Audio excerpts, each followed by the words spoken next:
আমি এবং আমার ছেলে একই দলে। কারণটা হচ্ছে আমি আমার ছেলে ঘুরতে ভীষণ পছন্দ করি, যেটা তার পাপা করে না। আসসালামু আলাইকুম এভরিওয়ান, আপনাদেরকে ওয়েলকাম করছি আমার সুন্দর ভিডিওতে।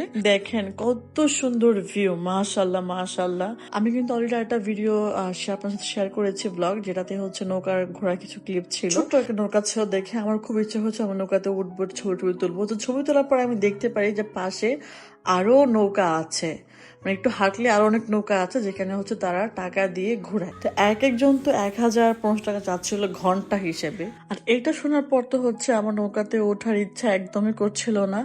ঘন্টায় 1,000 টাকা করে, মানে ভাবেন আপনার, ঘন্টা 1,000 টাকা করে যাচ্ছে জাস্ট নৌকাতে ঘোরার জন্য।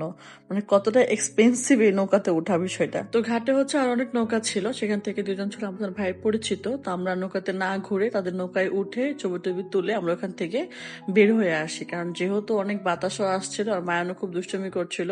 তো আমাদের নৌকাতে উঠে ছবি টবি তুলে আমরা চলে আসি।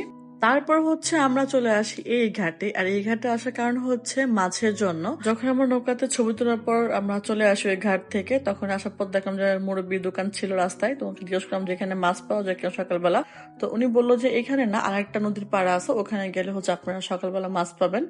প্রতিদিন মাছ নিয়ে বসে, মানে মাছের বাজার বসে আর কি ওই ঘাটে, আপনারা যেতে পারেন। তো ওই ভদ্রলোকের কথা শুনে হচ্ছে আমরা এখানে আসি, আঙ্কেলের কথা শুনি। তো এখানে এসে হচ্ছে পড়লাম আরেক ঝামেলায়। মায়ান এখন এখানে গোসল করবে, সে কোনোভাবেই যাবে না গোসল ছাড়া। পাশে আবার আরেক আঙ্কেল গোসল করছিল, তাকে দেখে সেও গোসল করবে। তো অনেক বোঝানোর পর ফাইনালি মাসালা দিলে আমার ছেলেটা বুঝেছে, সে চলে আসছে, কিন্তু সে মাঠে খেলবে এটা বলেছে।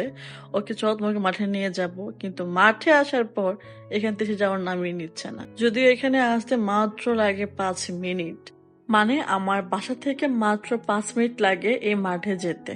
হ্যাঁ, আমার বাসার খুব পাশেই এই মাঠটি। এটি হচ্ছে পৌরসভার একটি মাঠ, যেখানে প্রচুর বাচ্চারা, মানে ওই এলাকার বাচ্চারা মুরব্বীরা হাঁটাচলা করে, খেলাধুলা করে, মানে একটা টাইম স্পেন্ড করে বিকাল সকাল এই মাঠের ভিতরে। তো মায়া তো কোনোভাবে যাবে না, সে একদমই যাবে না, সে এখানে আরো খেলবে। তো তার খেলা দেখে মনে হচ্ছে যেন আমিও তার সাথে এখন খেলবো। তো আমিও খুব সাহস নিয়ে উঠে গেলাম তার সাথে খেলার জন্য, কিন্তু আমি একবার নেমেই আমার অবস্থা খারাপ হয়ে গেল। তো হচ্ছে দেখেন মাঠটা কত বড়, আপনাদেরকে দেখানোর জন্য ভিডিওটা নিচ্ছিলাম আমি। মাঠে যে প্রচুর বড়, আর আশেপাশে প্রচুর সুন্দর জায়গায় সুন্দর ভিউ, মানে দেখেই শান্তি, ওখানে গেলে শান্তি লাগে, ভালো একটা সময় কাটানো যায় ওখানে। মাসাল্লাহ দিলে হচ্ছে আজকে আমরা খুব সুন্দর একটা সময় পার করেছি আমরা তিনজনেই মিলে।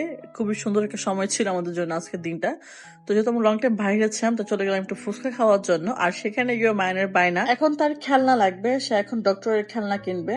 সে দেখে কিনবে, কিছুই করেনি, খেলনা কিনে দিতেই হবে। তো তাই খেলনা কিনে দেওয়া হলো, আর পাশাপাশি হচ্ছে আমরা ফুচকা চটপটি খেলাম। আজকের ভিডিওটা আমি এখানে শেষ করছি, দেখা হবে একটা সুন্দর পরবর্তী ভিডিও। সব ভালো থাকবেন, আল্লাহ হাফেজ।